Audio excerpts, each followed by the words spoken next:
Kadambari silks శ్రీరస్తు శుభమస్తు sale ప్రతి 25,000 రూపాయల కొనుగోలుపై ఒక గోల్డ్ కాయిన్ ఉచితం.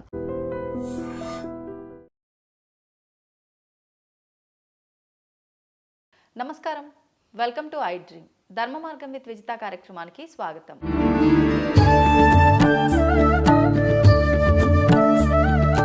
ప్రస్తుతం మనతో పాటు ఉన్నారు ప్రముఖ ఆధ్యాత్మికవేత్త, సంగీత విద్వాంసురాలు శ్రీమతి ముట్నూరి పావని గారు. ఇప్పుడు అమ్మతో మాట్లాడి మరిన్ని విషయాలు తెలుసుకుందాం.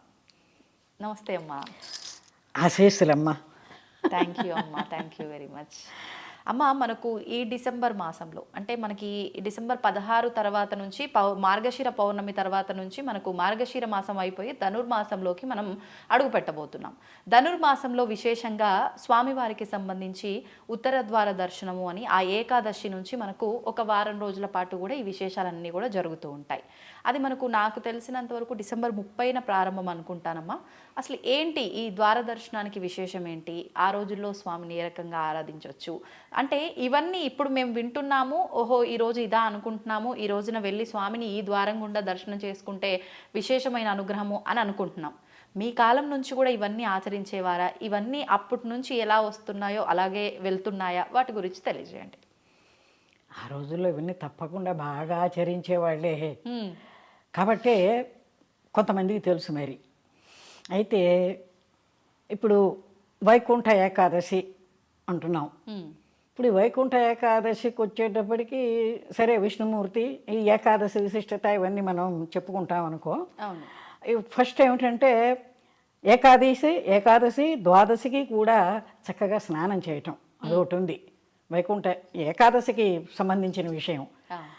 తర్వాత ఉపవాసం కదా. అవునమ్మా. ఉపవాసం అంటే ఏమిటి? ఉపవాసం అంటే ఒక శాస్త్రీయ పద్ధతిగా చెప్తారు. ఎట్లాగంటే ఏదో ఎట్లా పడితే అవి తినేసేసి కాకుండా దానికి ఎట్లా శాస్త్రీయ పద్ధతిగా ఎట్లా చెప్తారంటే దశమి రోజునే కాస్త మధ్యాహ్నం పూట కాస్త సాత్వికమైన ఆహారం చక్కగా జాగ్రత్తగా తీసుకుని రాత్రి ఊరికే లైట్ పలహారంతో దశమి రోజున చేసుకుని ఏకాదశి రోజున చక్కగా ఉపవాసం, మంచి కఠిన ఉపవాసం ఉండేవాళ్ళు ఉంటారు. సరే, మరి లేని వాళ్ళు ఏదో కాస్త తింటూ ఉంటారు. ఏం చేస్తాం, అసలు మానేకన్నా ఇదే రేట్ అనుకుని చేసేవాళ్ళు చేస్తూ ఉంటారు. కానీ అసలు శాస్త్రీయ ప్రకారం అయితే పూర్వం రోజుల్లో చేసేదైతే ఏమీ తినకుండా ఎక్కువ ఏదో గుక్కిడి నీళ్ళు తాగితే అంతే తప్ప ఉపవాసం జాగ్రత్తగా చక్కగా చేసేవాళ్ళు. తెల్లవారులు జాగారం చేసేవాళ్ళు. ఏకాదశి రోజు కూడా ఏకాదశి కూడా తెల్లవారు జాగారం చేస్తారు. చేసి ఇంకా ద్వాదశి ఘడియలు రాగానే భోజనం చేయాలట.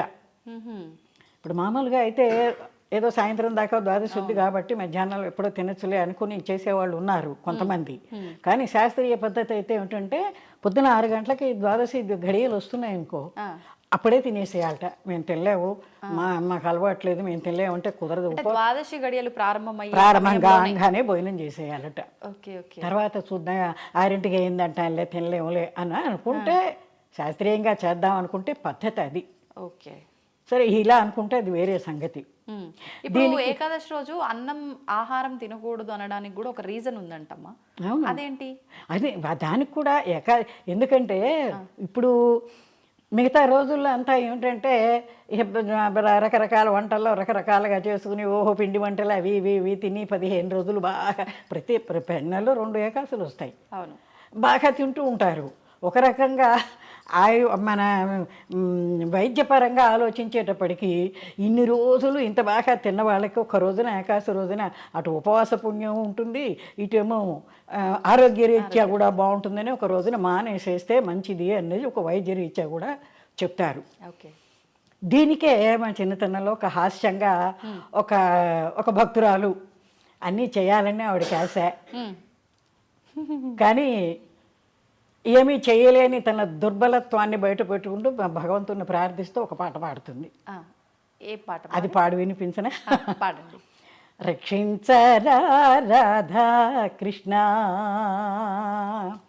పక్షి వాహన నన్నుపేక్ష సేయకురా, రక్షించరా రాధా కృష్ణ. ఏకాశి ఉపవాసమెప్పుడు ఉందామంటే ఆకలి బాధకు నేనోర్వలేను, రక్షించరా రాధా కృష్ణ. పోని స్నాన సంధ్యలు చేసి తరించుదామంటే చన్నీళ్ళల్లో మునిగి చలి కోర్వలేను. రక్షించరా రాధా కృష్ణ. అన్నదానము చేసి తరించుదామంటే ఒరులకు బెట్టంగా నేనోర్వలేను. రక్షించరా రాధా కృష్ణ. పోని అని దాన ధర్మము చేసి తరించుదామంటే చేతనొక దమ్మిడి అయినాను లేదు. రక్షించరా రాధా కృష్ణ అంటూ ఒక అమాయకురాలనుకో, లేకపోతే ఇవన్నీ చేయటానికి బద్ధకిష్టురాలు అనుకోవచ్చు, ఏదైనా అనుకోవచ్చు మనం. ఈ రకంగా ఆవిడ ప్రార్థన చేసి దీన్ని ఒక సరదాగా మా చిన్నతనంలో పాడుతూ ఉండేవాడు. అట్లాగే ఇంకో ఉపమానం కూడా చిన్న ఒక కథలాగా ఎట్లా చెప్తారంటే, ఒక పెద్ద ఆవిడ మర్నాడు ఏకాశి ఉపవాసం ఉందా అని ఉన్నది ఆవిడకి. తెల్లవారితే ఏకాశి ఉపవాసం ఉండాలి, తెల్లవారితే ఏకాశి, తెల్లవారితే ఏకాశి, తెల్లవారులు తింటుండే కూర్చున్నది. అప్పుడు ఉపవాసం ఉండాలని తెల్లవారు దాకా తిని అప్పుడు ఉపవాసం ఉండట్టు. అట్లా సరదాగా కథలు మా పెద్దవాళ్ళు చెప్తూ ఉండేవాళ్ళు, నవ్వుకుంటూ ఉండేవాళ్ళు. అవి ఇప్పుడు నేను కూడా సరదాగా మీతో పంచుకుంటున్నాను నేను ఆ సరదాని. అట్లా ఆ రకంగా మన ఏకాదశి ఉపవాసం చేసి చక్కగా ద్వాదశి పారాయణ చేస్తే అది ఎంతో ఆరోగ్యరీత్యా అటు ఆధ్యాత్మిక పరంగా చక్కటి అనుగ్రహం దొరుకుతుంది. ఇకపోతే ఉత్తర ద్వార దర్శనం దగ్గరకు వచ్చేటప్పటికి ఒక్కసారి భగవంతుని ప్రార్థన చేసుకుని, కృష్ణాయ వాసుదేవాయ హరయే పరమాత్మని ప్రణత క్లేశనాశాయ హరి గోవిందాయ నమో నమః. గోవిందాయ నమో నమః అని ఆ వైకుంఠవాసుని ప్రార్థన చేసుకుని ఉత్తర ద్వార దర్శనంకి వెడదాం మనం. తప్పకుండా. ఉత్తర ద్వార దర్శనం అనేటప్పటికీ ఇప్పుడు చాలా రకాల విషయాలు ఉన్నాయి చెప్పినవి. ఎట్లాగంటే ఇప్పుడు ముఖ్యంగా ఉత్తర ద్వార దర్శనం అంటే వైకుంఠంలోకి వెళ్ళాలన్న సాధన. దానికి ఉండవలసింది ఏమిటి అంటే సత్వగుణం ప్రధానంగా ఉండాలని చెప్తారు. మనలో సత్వ రజస్ తమో గుణాలు ఉన్నాయి కదా, 3 గుణాలు ఉన్నాయి. సత్వగుణమే ప్రధానంగా ఉండాలి. ఈ ఆధ్యాత్మిక భగవంతుని చేరుకోవాలనుకుంటే ఉండవలసింది సత్వగుణమే. కానీ అది ఆ 2 లేకుండా సత్వగుణంగా ఉండటానికి కుదరటల్లా, ఉండాల్సిందే.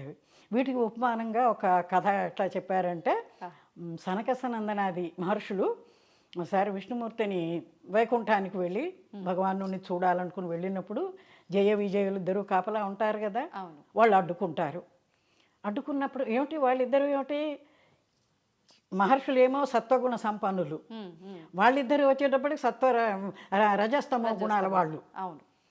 కాబట్టి ఈ వీళ్ళు ఏం చేశారు, ఎప్పుడైతే వాళ్ళు కాదని అన్నారో వాళ్ళిద్దరికి శాపం పెట్టేసి పక్కకి తప్పించేశారు.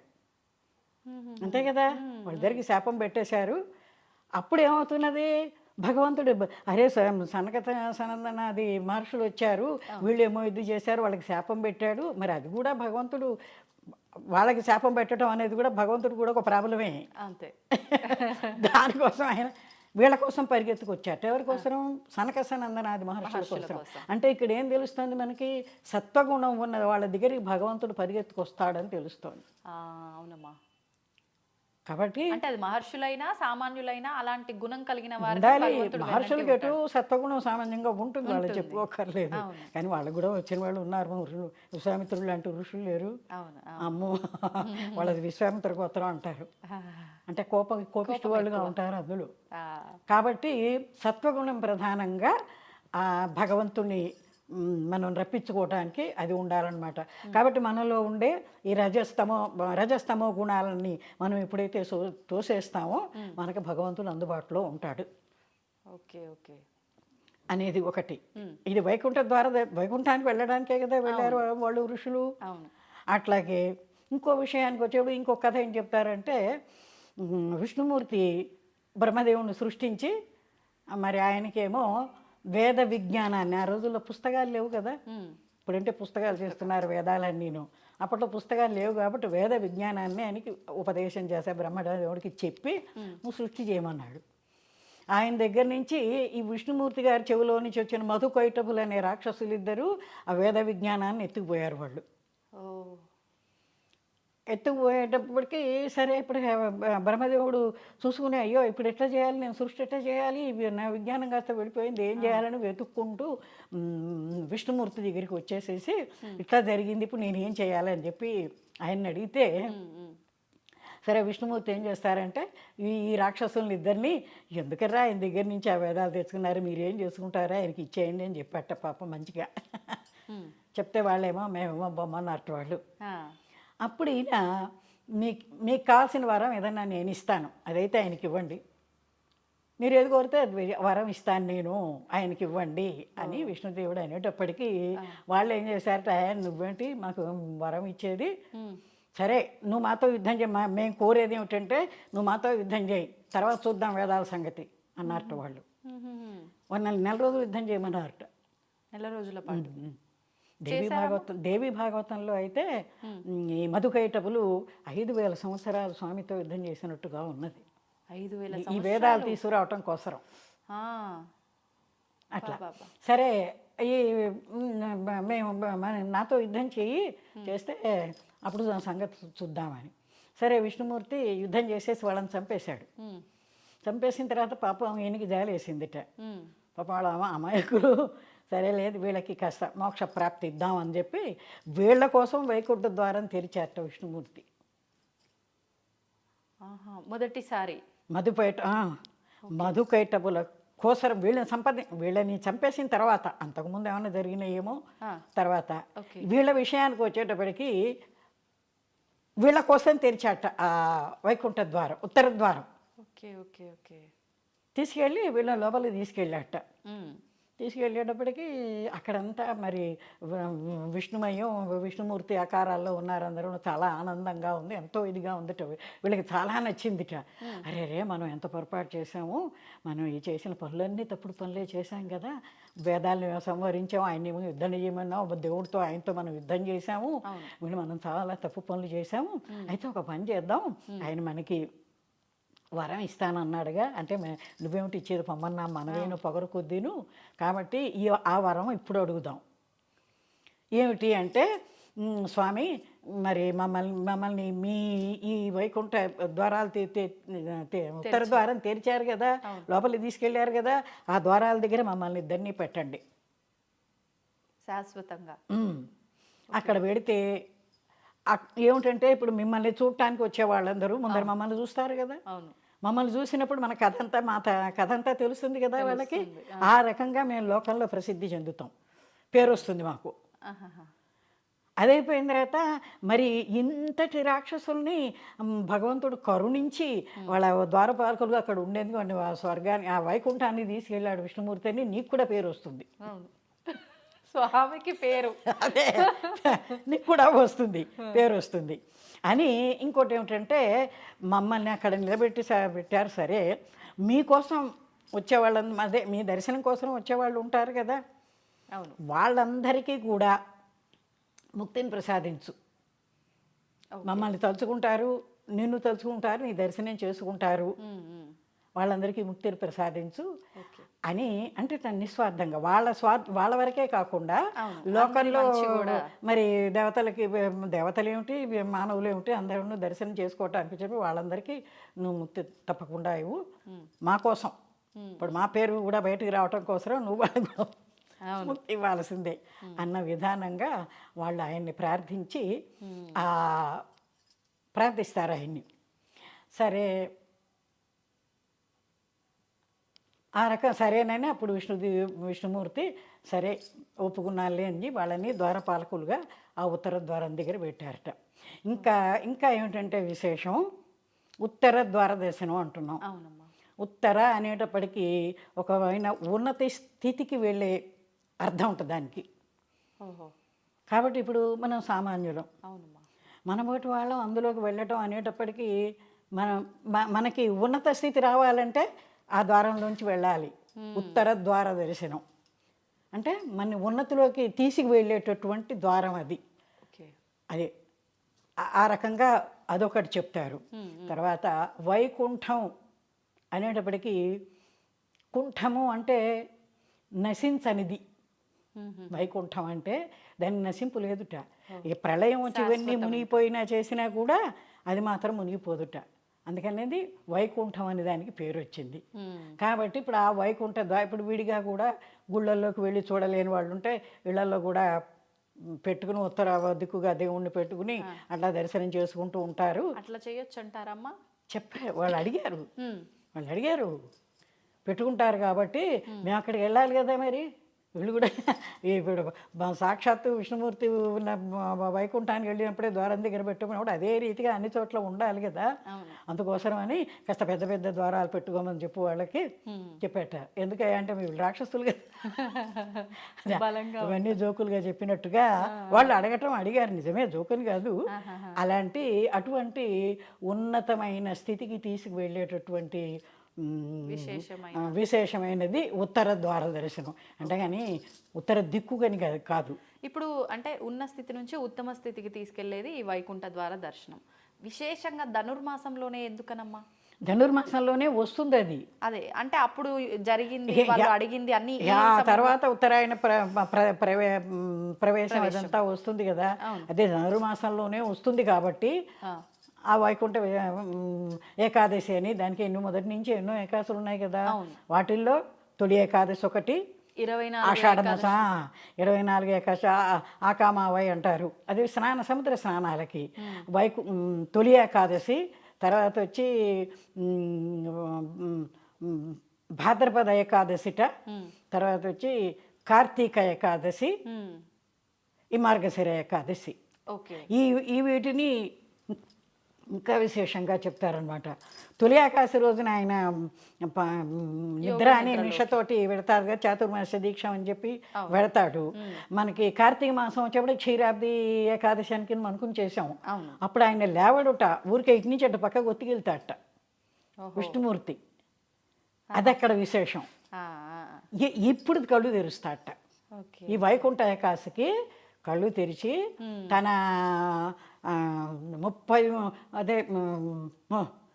30 దేవతలందరినీ కూడా ఆయన వెంట పెట్టుకుని భూలోకానికి వస్తాడట. తప్పని ప్రతి ఆలయంలోనూ ఆయన తిష వేసి కూర్చుంటాడు వాళ్ళని. అందుకే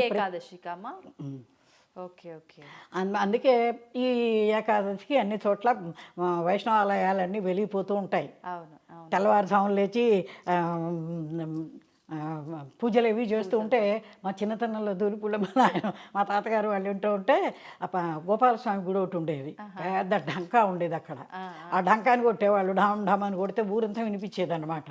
అది వినంగానే గబగబా లేచేసి మేము మొహాలు కడుక్కుని వాకిట్లో బాదం చెట్టు ఆకులు తీసుకుని వెళ్ళేవాళ్ళం. వేడి వేడి దద్దోజనాలు, పులిహోరలు, తెల్లవారేటప్పుడు ప్రసాదం. అప్పుడేం తెలుసు మనకి, దేవుడే భక్తి మనకి తెలియదే పిల్లలప్పుడు. ప్రసాదం కోసం అట్లా వెళ్ళేవాళ్ళం. అట్లా వెళ్ళి ఆ ప్రసాదాలు తెచ్చుకుంటూ ఉండేవాళ్ళం. ఇది ధనుర్మాసంలో ప్రారంభంతో వైష్ణవాలయాలన్నీ అట్లా వెలిగిపోతూ ఉంటాయి. ఓకే. అంటే ఇంకా ధనుర్మాస ప్రారంభమే స్వామివారి ఉత్తర ద్వార దర్శనంతో మొదలైపోతుంది. ఇంకోటి ఏమిటి చెప్తారంటే, ఇప్పుడు సూర్యనారాయణమూర్తి అంటున్నాం మనం, నారాయణుడు అంటున్నాం కూడా, ఆయన కూడా నారాయణమూర్తి, నారాయణ అవతారం అని అంటారు కదా. అప్పుడు ఈ 30 దేవతలు ఎవరంటే ఆయన కిరణాలన్నీ 30 దేవతలుట. ఆయన ఇప్పుడు ఇక్కడ నుంచి ఉత్తర ద్వారానికి దానిలోకి లోపల వెళ్ళి కూర్చోవాలి కదా ఆయన. ఈ కిరణాలతోటి ఆయన ఉత్తరాయణంలోకి ఆయన ప్రవేశం. సూర్యనారాయణ దీనికి కూడా సంబంధించి అట్లా చెప్తారు. ఆయన కూడా ఈ ధనుసు దీనికే, వైకుంఠానికే ఆ నారాయణమూర్తిగా, సూర్యనారాయణమూర్తిగా ఆయన కిరణాలన్నీ 30 దేవతలుగా ఆయన భూలోకంలో ఉంటాడు అని చెప్పి అట్లా చెప్తారు. Okay okay okay. మీరు ఇప్పుడు ఇందాక ప్రసాదము ఇవన్నీ ఆ డంకా మోగించడం అన్నారు, పాటలు ఏమన్నా పాడేవాళ్ళు కాదా అమ్మ అప్పుడు? అంటే ప్రతిదీ మాటల రూపంలో కాకుండా పాటల రూపంలో ఎందుకు నారాయణమూర్తి మీద పాటలు పాడతాం కదా గుళ్ళలో పాట ఏమన్నా పాడతారా ఇప్పుడు? వైకుంఠపతే నారాయణ వారి జనయన నారాయణ వైకుంఠపతే నారాయణ వక్షస్థల కౌస్తుభమణిభూషిత శంఖచక్ర పీతాంబర శోభిత వక్షస్థల కౌస్తుభమణిభూషిత శంఖచక్ర పీతాంబర శోభిత నారాయణ హరినారాయణ నారాయణ శ్రీమన్నారాయణ నారాయణ హరినారాయణ నారాయణ లక్ష్మీనారాయణ నారాయణ సత్యనారాయణ వైకుంఠపతే నారాయణ. దేవతలందరితో పాటు మనం కూడా ఈ పాట పాడుకుంటూ ఉత్తరం ద్వారంలోకి ప్రవేశించి భగవంతుని దర్శనం చేసుకుందాం. తప్పకుండా అమ్మ, చాలా సంతోషం అమ్మ. నమో నారాయణాయ. ధన్యవాదాలు.